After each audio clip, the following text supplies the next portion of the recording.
Sahabatku yang keren Habib Rizik Syihab, juga sayang sekali beliau menolak untuk hadir, katanya dengan alasan Roma Irama nggak netral gitu.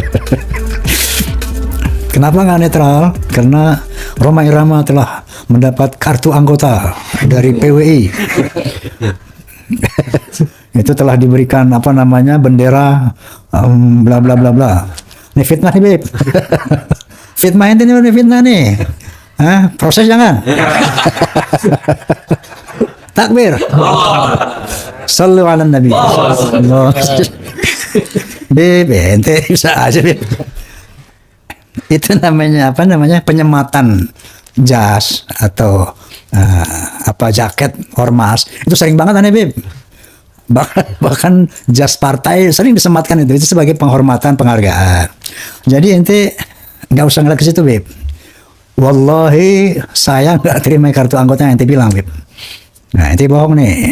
Tapi aneh maafin ente, Beb. Aneh cinta yang tuh. Datang aja, Beb. Nanti bawa tuh jaket FPI, ame jaket Rabitul Alawi aneh pakai. Oke? Tapi datang, oke? Biar seimbang, Beb. Masya Allah, Habibana. Sekali lagi kepada sahabatku nih, Habib Rizik Syihab. Masya Allah, itu udah fitnah nih, Bib. Masih getah aja Bang Haji. Bukan. Jangan dendaman sih Bang Haji. Aneh nggak pernah dendam orangnya kayak gitu. Nggak bersih nggak. Maksudnya begini, Bib. Ini kan yang namanya forum ini. Ternyata forum satu-satunya ya, podcast satu-satunya. Mungkin ada yang lain saya nggak tahu. Yang memberikan ruang untuk kedua belah pihak. Jadi ada mengatakan Roma Irama itu seniman. Dia nggak ngerti nasab, ngapain bahas nasab. Saya tuh bukan membahas nasab, Bapak. Saya itu menghadirkan orang ahli nasab. Nah, dari orang ahli nasab ini mengungkapkan pendapatnya. Nah, tolong dari pihak yang dibatalkan juga menghadirkan bantahannya. Makanya saya undanglah Gus Romel, saya undanglah Habib Taufik sebagai Ketua Rabitul Alawiyah.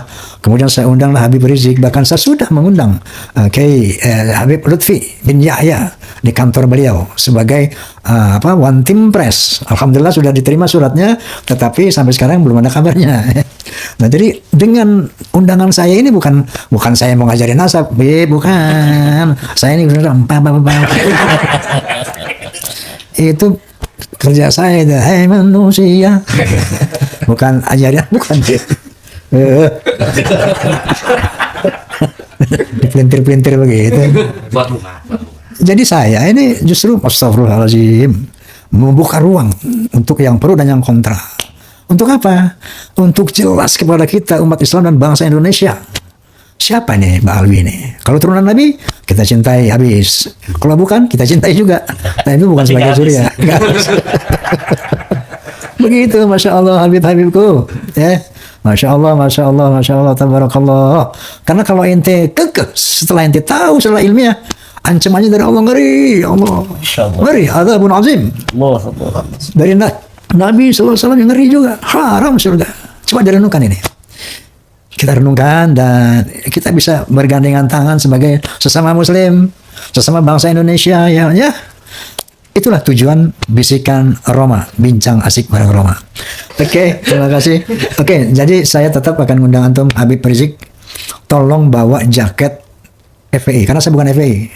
Ya, makanya ketika ada orang bilang, Ji, ente mau ditegur tuh sama Habib Rizik. Siapa dia menegur gue? Kenapa? Saya bukan FPI, Bib. Habib Rizik itu imam besar FPI, bukan imam besar umat Islam. Makanya saya bisa ngomong gitu, ya. Tapi ente sahabat Habib. Oke, saya tunggu antum tetap bawa itu jaket FPI. Kalau sekalian KTP tadi. KTA. Kalau saya dilantik sama PWI, masa di sini dilantik, Bib? Diberikan segala macam. Enggak lah. Kalau saya dilantik sebagai PWI, pasti ada acara khusus, Bib. Ya enggak. Pelantikan Roma Irama sebagai PWI. Gitu, Bib. Kemana sempetin jaket doang? Itu. Ya, Bib. Jadi aneh masih berharap antum datang untuk imbangan, Bib. Kita bercanda di sini. Aneh Bib bercanda. Oke. Nah, ini saya pernah melihat kiai mengatakan lagu sebujur bangkai Roma Irama itu lebih baik, lebih manfaat daripada pidato 70 baik. Ini Gimana Kiai? Emang gitu kenyataannya. Dasarnya apa tuh ya? Dasarnya memang kan kita sering melihat ceramah habaib-habaib itu di video-video itu kan begitu. Ya, nah. Halu kan. Katanya siapa aja di Tarim itu orang yang sudah kumisan jadi wali. Lah gunanya untuk masyarakat apa itu? Nggak ada. Kemudian kakek aneh pakai mukodam mi'raj 70 kali ke langit. Nggak apa bedanya untuk umat? Nggak ada. Kakek aneh bisa nurunin rantai emas dari langit. Apa manfaatnya buat kita? Kagak ada. Dan banyak itu masih kalau bisa diurut 70 tuh Bang Haji. Tapi kalau kita mendengarkan lagu badan pun tak berharga sesaat ditinggal nyawa, anak istri tercinta tak sudi lagi bersama. Secepatnya saat Insya dipendam. Allah. Jadi Terusin Bang Haji.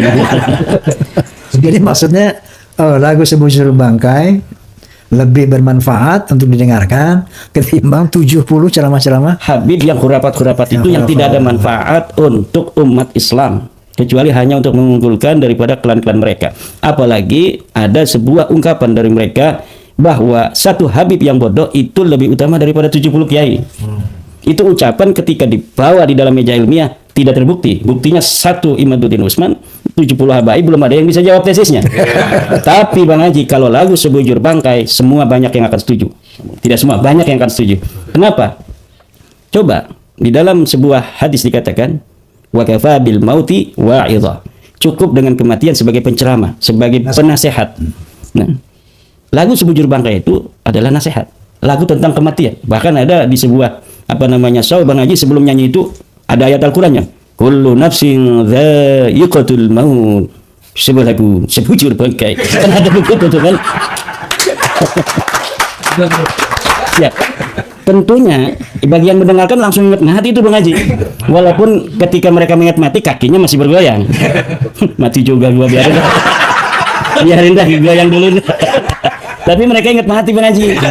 Walaupun sambil goyang-goyang. Ini pemirsa dalam rangka ya kenapa saya mengundang beliau kembali, karena katakanlah ada ya serangan-serangan quote and quote yang berusaha membatalkan penelitian beliau. Makanya beliau saya undang kembali untuk mengkonfirmasi kebenaran ini.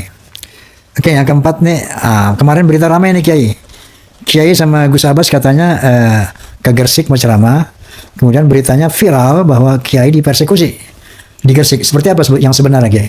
Ya, yang saya tahu, saya datang kan dari Sapari Dawa di Banyumas, Purbalingga, Cilacap. Terus setelah 3 hari saya ke Gresik, yang nggak ada persekusi, yang ada itu saya dikawal sampai ke rumah tuan rumah, kemudian dikasih minuman, kopi pahit dan sebagainya Bang Haji. Nggak ada persekusi itu. Nah, cuma tahunya itu ketika sudah acara ngelihat di YouTube, katanya ada di tempat yang agak jauh dari lokasi itu ada orang-orang datang tuh mau kayak berdemo begitu Bang Haji. Mau berdemo kemudian dihalang oleh laskar karena memang tuan rumah ini Panglima Laskar Jawa Timur. Jadi banyak laskarnya dia itu. Bisa dihalau katanya, kemudian didamaikan oleh dari Polda Jatim, kemudian dari Kapolres di daerah setempat gitu. Jadi saya tidak terlalu tahu persis di luar. Kalau di tempat itu mungkin 10.000 yang hadir Bang Haji. Karena ini tuan rumahnya Sohibul Haja ini seorang Panglima PWI di Jawa Timur. Jadi lurah dulunya 2 kali 2 periode. Jadi tokoh masyarakat dan juga memiliki ambulan 8. Beliau ini namanya Gus Khairi, punya ambulan 8 kasih nama masyarakat tuh yang mau pergi ke rumah sakit nggak usah bayar tuh. Dia yang nyiapin kendaraannya sejak zaman jadi lurah sampai saat ini. Karena beliau juga pengusaha yang lumayan hebat ininya usahanya. Nah, jadi saya tadi lihat di ini Bang Haji itu tentang laporan ke Gus Abbas. Jadi Gus Abbas dilaporkan dengan panitia ini Gus Khairi ke polisi. Ke polisi katanya, ke Polda Jatim ya. Itu kalau saya menyayangkan ya, namanya pengajian kan itu bagian merupakan dari ajaran agama.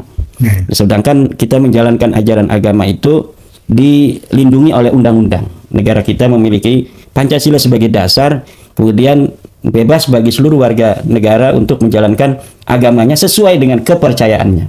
Nah, kepercayaannya itu termasuk dalam bagaimana mengekspresikan budaya-budaya yang bersinggungan dengan agama seperti haul, itu kan acaranya haul.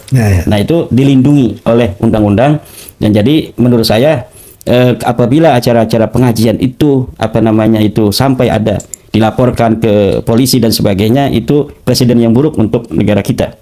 Nanti akan ada sebuah presiden bahwa negara mengintervensi keyakinan umat beragama untuk menjalankan agamanya secara bebas gitu. Pemirsa, ya berita ini memang ramai kemarin ya, bahwa ada berita Gus Abbas dan Kiai Haji Imaduddin dipersekusi. Jadi nyatanya memang saya melihat video di sana memang ribuan itu ya yang masa yang menghadiri gitu. Nah, tentunya hal ini saya nggak pernah dengar ketika habaib tabligh kemudian dipersekusi gitu.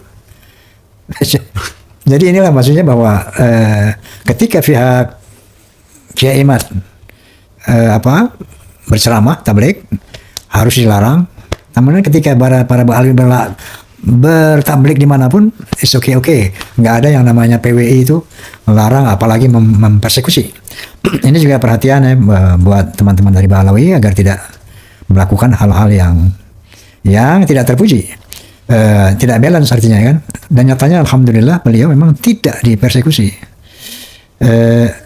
Baik, berikutnya, oke, barangkali Kiai masih ada yang last statement untuk disampaikan. Ya, intinya sama seperti Bang Haji, saya sebagai orang yang meneliti nasab ini pun tidak ada benci kepada para Bahlawi, tidak ada.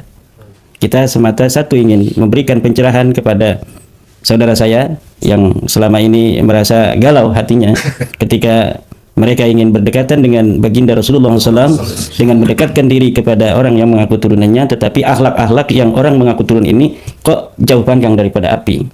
Yang kedua adalah ingin juga memberikan nasihat, ad-dinu an-nasihat kepada saudara-saudara kita Bahlawi bahwa memang kemuliaan di sisi Allah tidaklah karena nasabnya. Kemuliaan di sisi Allah adalah karena takwanya.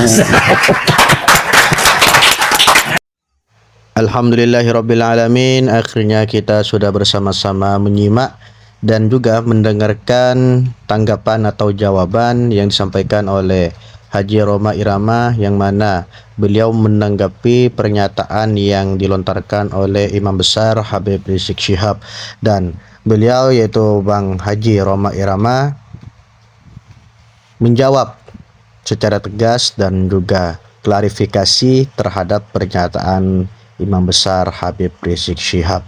Dan setelah klarifikasi, beliau juga menyampaikan beberapa hal atau tanya jawab bersama Kiai Imamuddin. Dan kalau kita dengarkan dari awal sampai akhir, insya Allah kita banyak sekali mendapatkan poin-poin apa yang disampaikan oleh mereka berdua. Dan sebelum video ini kita tutup, mari kita bersama-sama berdoa kepada Allah Subhanahu wa taala. Semoga polemik ini, yaitu polemik nasab Alawi, segera diselesaikan oleh Allah agar kita sesama umat Islam tetap rukun, tetap akur, tidak ada saling mencaci dan tidak ada saling menghina dan sebagainya. Dan semoga para habaib, para kiai, para ulama yang berada di Indonesia, di negara kita tercinta, Allah berikan perlindungan agar diberikan ketentraman, kerukunan, kedamaian, dan semoga dijauhkan dari orang-orang yang ingin mengadu domba agar kita terpecah belah. Mungkin cukup sekian video pada kali ini. Mohon maaf apabila banyak sekali kekurangan dan kekhilafan. Dan akhirnya dari saya, wassalamualaikum warahmatullahi wabarakatuh.